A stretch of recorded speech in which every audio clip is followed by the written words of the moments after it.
Do you all remember this scene from the 2009 Sherlock Holmes? First, distract target. This quick little sojourn into Sherlock's brain as we watched him go from a self-harming spiral to absolutely locked in. Discombobulate. And of course the high that followed when we saw the whole sequence again at full speed as action instead of planning.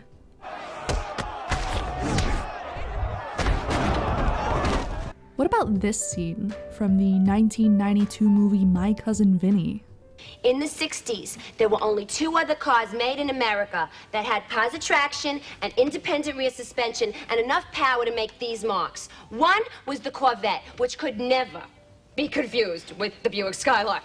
The other had the same body length, height, width, weight, wheelbase, and wheel track as the 64 Skylark, and that was the 1963 Pontiac Tempest. It's not a fight scene, but even trimmed down and out of context, the delivery is so on point.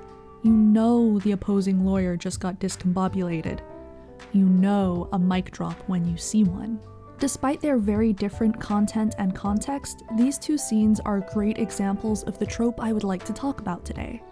Hello everybody, my name is Wren, and I love competence porn. Get your jokes out in the comment section now. I like watching characters be good at stuff. Not even just good, I like seeing them be experts. Taking whatever their particular talent is and elevating it into something that might as well be magic for the casual observer. This trope is about something that goes beyond physical prowess. Although feats of strength and dexterity can certainly add some flair, what it really comes down to is characters facing down a problem with a cocktail made from 2 parts cleverness, 1 part hard work, though sparkling past experience is also fine, and a couple of dashes of wish fulfillment. You can garnish with whatever genre and setting you like. Heist thrillers, superhero comics media, political dramas, even edutainment shows can get in on the action depending on their content and presentation. We don't make mistakes. We have happy accidents. At its core, competence porn is a trope primarily used to evoke a feeling of satisfaction. It's trying to reach that same spot in your brain that gets scratched when you're watching shorts of stuff like flare window cleaning, construction workers using heavy machinery with the precision we normally attribute to surgeons, or just anything by the fucking chocolate guy. Oftentimes, it also seeks to compound that satisfaction with those little dashes of wish fulfillment I mentioned earlier. Like imagine, what if you did or said something so clever that it completely flipped a bad situation upside down? You got to be the coolest person in the room. Maybe it made you rich. Or maybe you saved the world. And of course you almost definitely ruined a bully's life and made them look like a fool as you did so. You shouldn't have let me press all those buttons. As you've seen from some of the examples so far, this isn't a new trope. We kicked off with a Sherlock Holmes adaptation, but the character has been wowing audiences with his relentless intellect since 1887. However, the trope that Holmes so wonderfully exemplifies didn't receive a common name until 2009. As the story goes, the term competence porn first came to life in the writer's room of the action crime drama Leverage. Showrunner John Rogers then released the term out into the wild in a blog post discussing how worried the writer's room had been about a planning-heavy episode, only to receive some timely feedback telling them just how much their audiences loved seeing competent people banter over their plans. Now, a fun fact about me. Leverage rewired my brain. And a massive part of how it did that is that even before they had named the trope, the entire show was scaffolded around competence porn. Every member of the core cast is practically beyond expert in their field, each hovering somewhere on the spectrum between legend and bogeyman in their specific circles of criminality. This is a group that can say they're going to steal anything, from a car to a mountain. Let's go steal a mountain. Again. What? To a country to the future, and you know, somehow, some way, they are going to do it. The whole point of the show is to watch a group of brilliant modern-day Robin Hoods rob both corporate and government enterprises to give back to the everyday citizens who have been used and abused by those systems of power. It's a Monster of the Week show where the monster being defeated is always a facet of capitalism, and our protagonists always come out on top. You're never watching to see if they will pull off the job du jour. Instead, you're watching to see how they pull it off. But how does it work? Think about what I just told you, and try to look past my excitement. You have a group of characters all too good at what they do to ever believably screw up their job, and even on the first watch through, at a certain point you just kind of subconsciously accept that they're going to win, whatever winning happens to look like in that episode. They are just that competent. Shouldn't it have felt stale only a couple of seasons in? Conventional wisdom says you can only do the same thing so many times before people get bored. And if victory is a foregone conclusion, where's the tension? Where is the conflict? Where is the mismatch between character desire and character capability that every writing course will tell you is synonymous with plot? How did they get a 5-season original run that reached a level of sustained popularity that they made a sequel series 9 years later with the majority of the original cast that just recently cleared its 3rd season? I am so glad you asked, because I just sort of said I love competence porn and then skimmed over how much I like watching characters be good at stuff to explain more about the trope, and it was a purposeful use of the word like. The playlist is called Wren Loves, not Wren Likes. When partaking in media I really enjoy, I like watching the characters be good at stuff and the vicarious sense of satisfaction and coolness that can come with it. But as someone who makes media, I love competence porn. And the same reason I love the trope so much is the same reason I believe Leverage worked so well for so long. To successfully pull off extended use of this trope requires a creator to commit to certain elements of characterization, and how those elements interact with their story's world building. That is to say, characters can't spontaneously be bad at a thing they are an expert in just to generate a plot event. And if their expertise requires certain things to be true about the world for their prowess to be believable or even possible, then those certain things will always be true. If both the characters and the setting are bound to a certain standard of continuity, it pushes a creator to be so much more deliberate in the choices they make and encourages them to dig deeper into both their characters and their setting whenever they need to push the plot along. But what does that look like in practice? Well, in Leverage, it means acknowledging that no one becomes hyper-competent at something by chance. It's something that happens because whether by choice or by circumstance, you dedicated a lot of time to becoming hyper-competent at something. That time had to come from somewhere, which means that something else in your life got left by the wayside.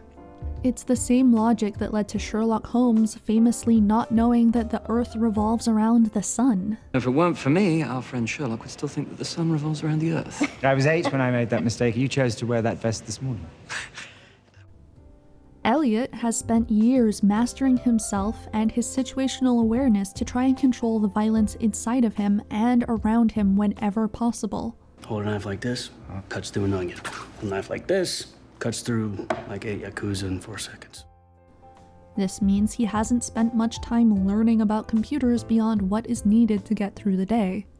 I don't have to type anything, right? Parker has been rigorously trained since childhood to be a world-class thief.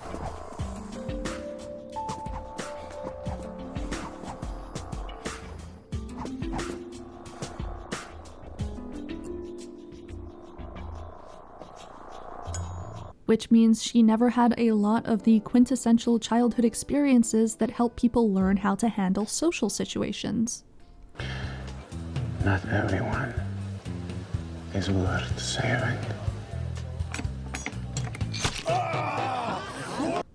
Hardison also kind of falls into this space, but his backstory isn't nearly as dramatic, and he's a bit of a prodigy, so this angle isn't used as heavily for him. And when it is used, it's often less, oh, look at his knowledge gap, and more, yeah, he sure is in his early 20s, huh? Yeah, buddy. Damn. Man.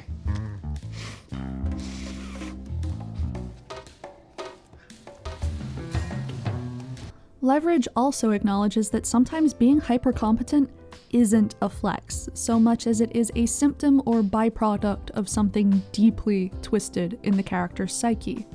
A Batman that is prepared for anything to the point of having contingency plans about how to murder his friends and allies is a Batman who is deeply paranoid to the point of actively damaging his relationships. Sophie can lie like she breathes, running multiple fake personas in the same room, sometimes against the same person, because she's been lying for so long that even she doesn't know the truth of herself and can't remember how to forge genuine connections. But Mark, I'm sorry. For what? For trying to con you into being brave, and that's what I do. I'm a bloody con artist. Look, I'm not very good at being honest. I'm not even with my friends. Nate's role is to be the big picture thinker with the moral compass. He's the guy who knows where it's best to deploy his team and how. He's a man with plans upon plans. He is a truly terrifying and utterly ruthless mastermind capable and willing to manipulate anyone and everyone, be they allies or enemies, in pursuit of his goals. Oh, I didn't kill you. God killed you. I just made sure it took.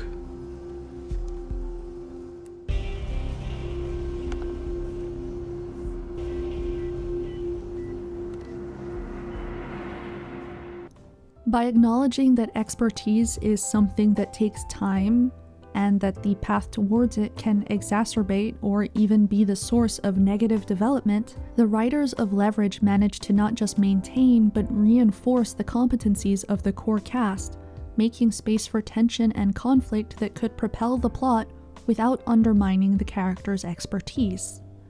Another great way to handle having highly competent characters while allowing them to be highly competent that Leverage made use of basically came down to time and resource management. Using limited time and resources as a pinch point for an otherwise competent character is basically how we got The Martian. I gotta figure out a way to grow 3 years worth of food here on a planet where nothing grows. Luckily, I'm a botanist. It's one thing to steal from the heavily secured uber-rich when you have weeks and months of planning, hiding caches of supplies, backstopping aliases, and learning their security system under your belt.